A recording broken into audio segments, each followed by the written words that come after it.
Reka tubasuhuze mwese abakurikiye Blessing Miracle abari muri iki gihugu cyacu cy'u Rwanda, bari ku mugabane w'Uburayi, mugabane wa Afrika. Mwese tubifurize icyumweru cyiza, kandi icyumweru cyiza cy'umugisha, kandi umugisha w'Imana ukomeze ubane nawe. Kuri iki cyumweru kuri tariki ya 7 yo kuri iki cyumweru, reka mbabwire ngo umugisha w'Imana ukomeze ubabeho muri iki gitondo. Reka mbabwire ngo iki gitondo Imana ikibahera umugisha. Ku bantu tutabasha guterana, nakomeje kumva ngo hano murabizi ko tumaze iminsi hano mu Rwanda tudaterana. Komeza kumva n'abari Mozambique nabo ngo ntibateranye, nabo bari muri lockdown. N'abandi mwese muri kwisi yose muri mu lockdown mutabasha kujya guterana, reka mbifurize umugisha w'Imana nk'umushumba wa Blessing Miracle. Mbabwire ngo iki cyumweru kibabera icyumweru cyiza, kandi icyumweru cy'umugisha. Iyi tariki ya 7 y'ukwezi kwa 2 kuri iki cyumweru, Imana ikomeze ibaho umugisha ukomeye. Umugisha w'Imana ukomeze ube ku buzima bwanyu. Munyemerere rero aho muri hose, ndabizi ko muri mu ngo, ndabizi bamwe ko muryamye, abandi baba bazindutse muri siporo, abandi bari bunkurikirane nyuma, ariko muri muntu wese ankurikirana kuri uyu munsi ahabwe umugisha w'Imana. Munyemerere dusenge, twumve ijambo ry'Imana ryo kuri iki cyumweru. Mana nyagasani, turagushimiye. Dalabo oski de mai chapevone ar kwidebi enifo. Ndagushimiye kuko uri Imana yacu bwite, Imana ivuga bikaba, yategeka bigakomera. Bana natwe kuri iki cyumweru Mwami, buri muntu wese agiye kumva ijambo ryawe, reka ahabwe umugisha, kandi umugisha wawe ukomeze umubeho. Urakoze kunyumvise, n'abazakurikiranira ijambo nyuma bazakira ibitangaza biva mu kiganza cyawe. Umuntu wese uzarikurikira nyuma y'iki cyumweru, mwatuyeho umugisha uvuga, kandi imbaraga z'Imana zikomeze zimubeho. Urakoze kuko ugiye kubana nanjye, mu izina rya Kristo Yesu, amen. Munyemerere tuganire kuri iri jambo 28:15 itangiriro. Aravuga ngo dore ndi kumwe nawe, nzakurindira aho uzajya hose, kandi nzakugarura muri iki gihugu, kuko ntazagusiga ntarakora ibyo nkubwiye. Nimwakire ijambo ry'Imana. Iki ni igitabo cy'itangiriro. Abantu benshi ntago bakunda kuvuga kuri iki gitabo. Abashumba benshi baragikatira, bakigira muri Yesaya, muri Yeremiya, muri Luka. Uyo ni Yakobo.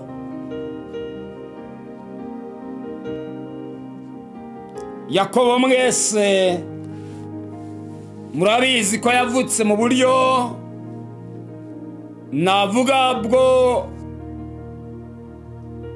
bw'ubunyendaro. Reka nkoreshe ijambo, abantu mwavutse gutyo, natwe twavutse gutyo.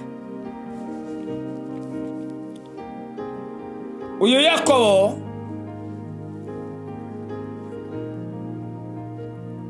nuwo mu gisekuru cya Aburahamu.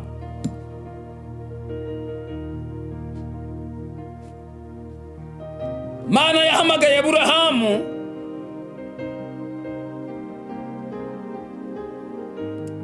iramubwira ngo va muri Uri y'Abakarudayi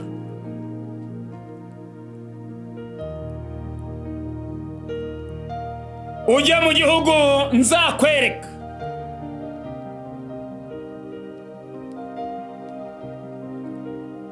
Iramubwira ngo nzaguha umugisha,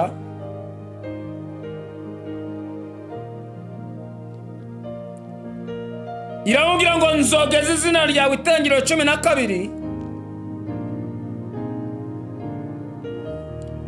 Iramubwira ngo uzakuvuma nzamuvuma,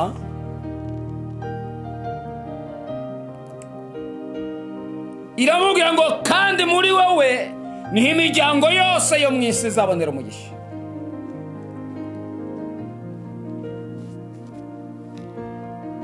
Aburahamu arabyumva, abijyana ku mugore we Sarayi.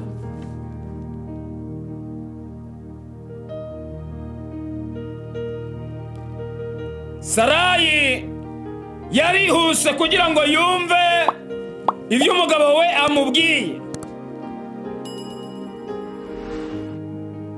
Mana ishimwe.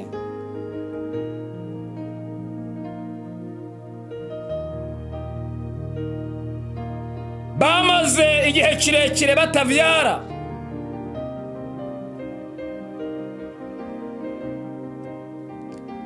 Ariko iyo turebye Itangiriro 17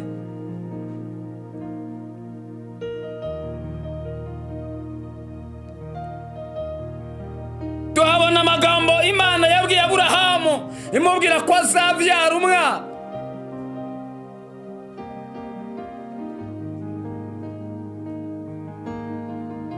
Aburahamu arasubiza ngo bizashoboka gute ko umugore wanjye Sarayi amaze imyaka 90 nanjye nkaba amaze 105? Ibidashobokera abana b'abantu ku Mana byose birashoboka.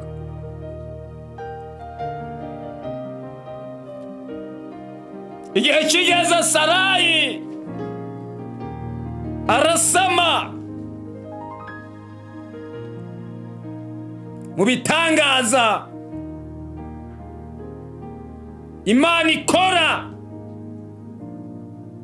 ishoboye nawe kuguha umwana. Mu bitangaza Imana ikora, nawe yakwibuka. Haleluya, haleluya, haleluya. Sarayi aribukwa, amaze kwibukwa ahindurirwa izina. 2021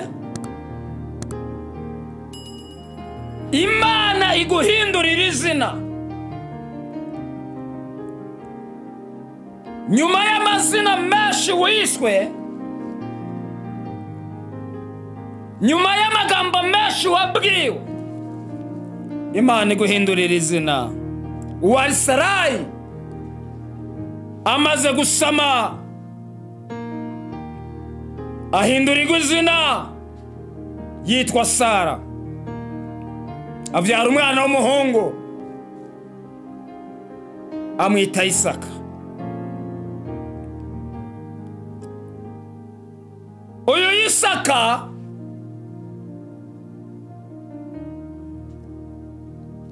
yabaye umwana w'amasezerano kandi umwana wo mu zabukuru. Yavuzweho n'Imana. Niba waravuganye n'Imana, ntugire ubwoba. Niba hari ijambo Imana yavuze ku buzima bwawe,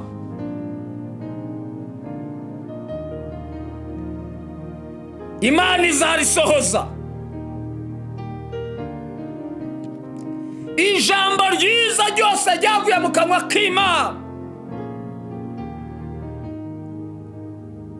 Imana iri tayari kurisohoza. Imana ishimwe.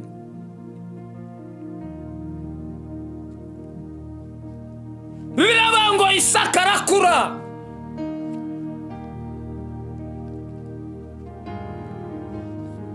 agera igihe cyo gushaka.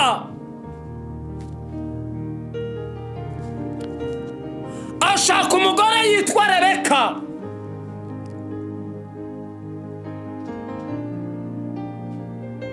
nabo bamara akanya gatoya batavyara, ariko Rebeka aza gusama, asama inda.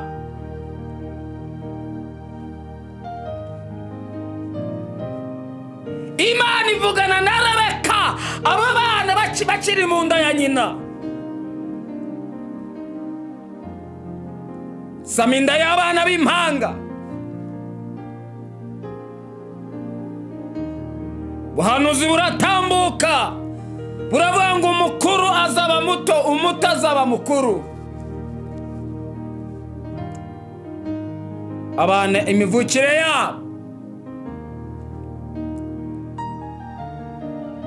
bavuka mu buryo bw'ibitangaza. Igitangaza ugiye kwakira ubwacyo ni igitangaza, kiraza no mu buryo bw'igitangaza.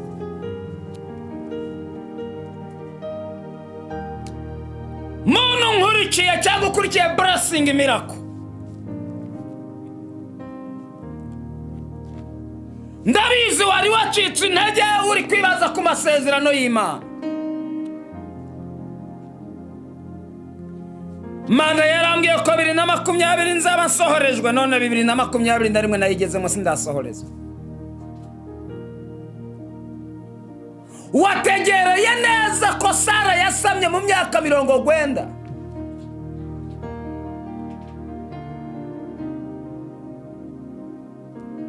Igihe isezerano ryasohoreye uzi ko ryamugerageje.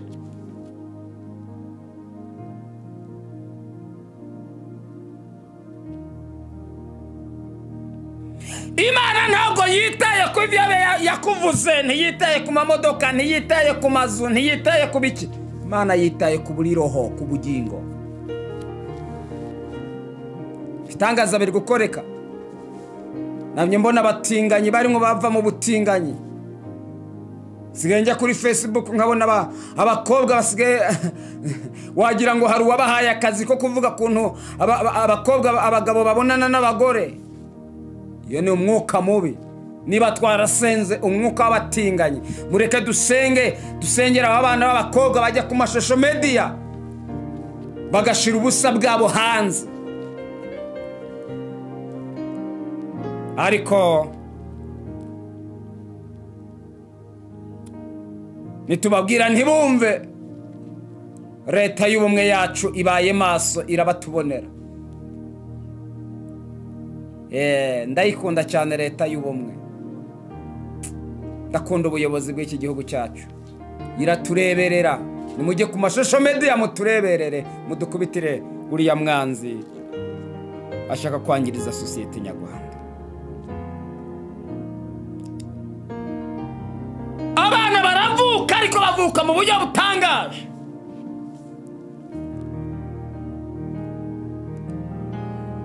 Bavuka bafatanye udutsintsini.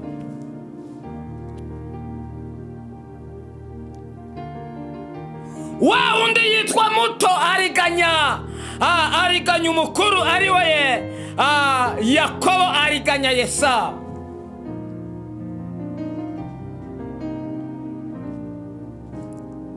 Bamaze kuvuka Yesawu aba ku birenge vya Isaka.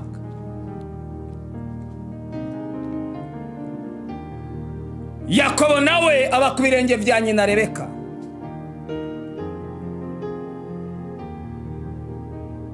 Iyo wabaye ku birenge vya so wumva icyo avuga. Iyo wabaye ku birenge vya mama wumva icyo mama avuga. Iyo wabaye no ku birenge vy'Imana taraba ya sikayidrome wumva icyo Imana ivugana nawe ku buzima bwawe. Imana ishimwe. Va ku birenge vy'abantu ube ku birenge vy'Imana. Imana niza guhaka abandi witwaza igihe abantu bazaba guhindutse. Abantu barahinduka.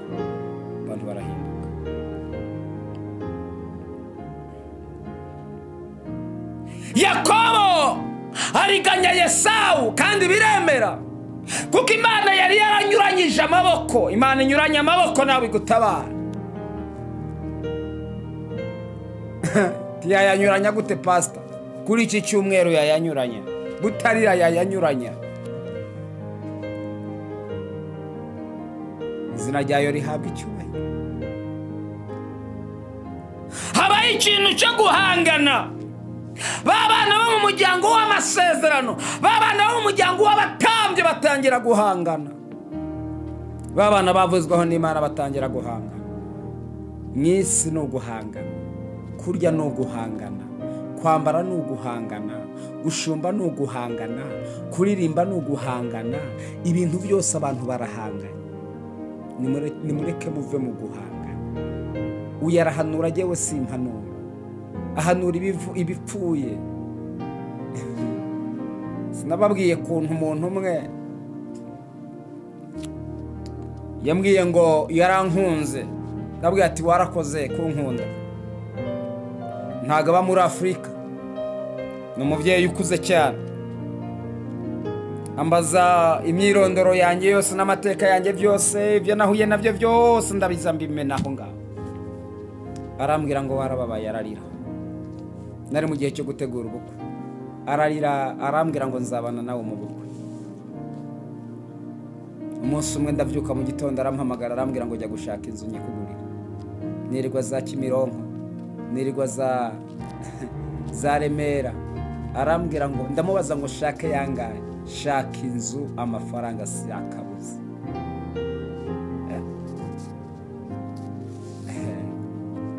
Ariko namenye neza ko atari we.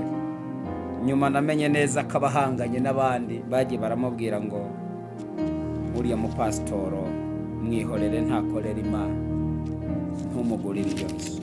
Satani ubuzima bwo guhangana. N'uburi musenga uzabuhangana, ariko cyane cyambere uzahangana na Satani, ni wagwanya ubuzima bwawe.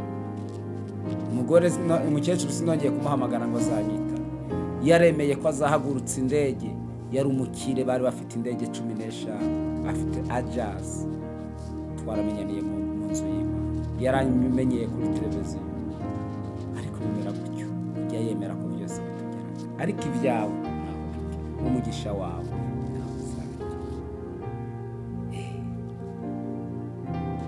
Yakobo. Aya magambo twasomye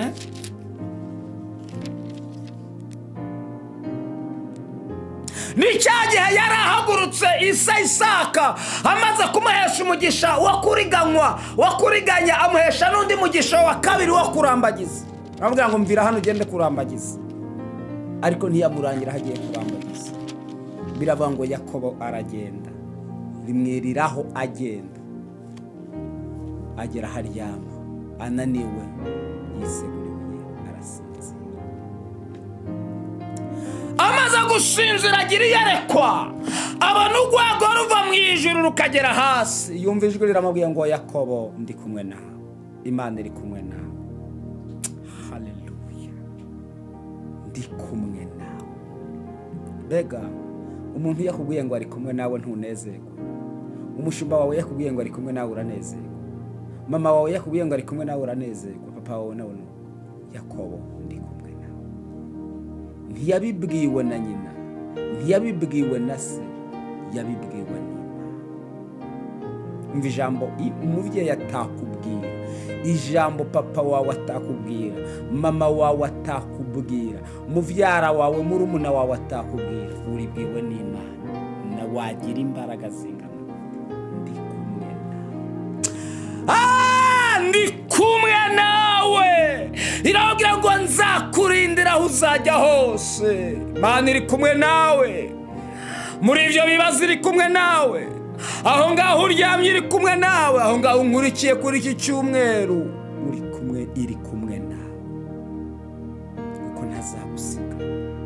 Yaramaze kubona urwego ruva mu ijuru ruriho abamarayika bamanuka abandi bazamuka. Imubwira aya magambo. Wabonaga abantu bose bakuvuyeho. Imana ivuganye nanjye ngo nikubwire iri kumwe nawe.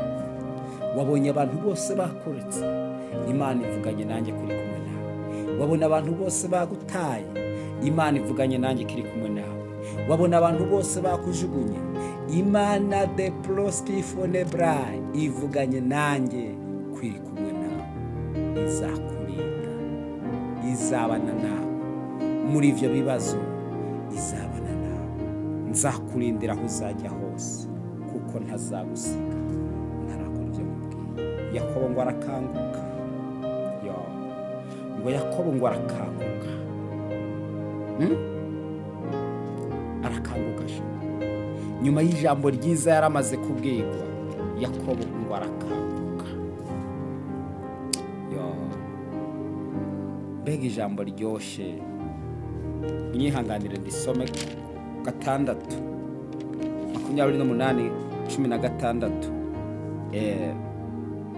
16 Itangiriro 28:16 havuze ngo Yakobo arakanguka aravuga ati ni ukuri Uwiteka araha hantu nanjye nari ntabizi. Aratinya aravuga ati erega aha hantu hateye ubwoba, aha hantu nta kindi ni inzu y'Imana, aha niho rembo ry'ijuru. Yakobo azinduka kare kare yenda ibuye yiseguye ararishinga ngo ribe inkingi, arisukaho amavuta ya elayo. Aho hantu ahita Beteli, ariko mbere uwo mudugudu witwaga Luzi.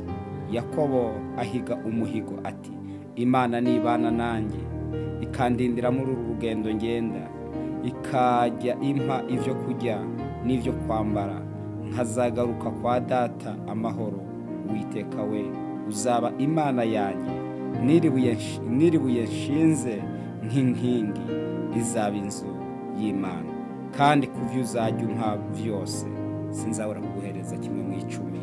Mwakire ijambo ry'Imana. Kandi ku byo uzajya umpa byose sinzabura kuguhereza 1/10. Mwakire ijambo ry'Imana.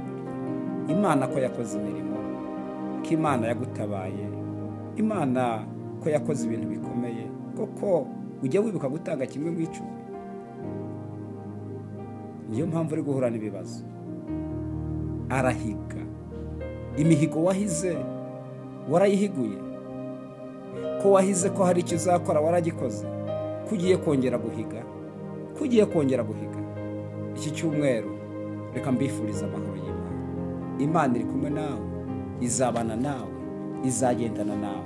Arakanguka aravuga ati ni ukuri Uwiteka araha hantu nanjye nari ntabizi. Aratinya, hari ikintu Imana igiye gukora nawe utinye, hari igitangaza Imana igiye gukora nawe utinye.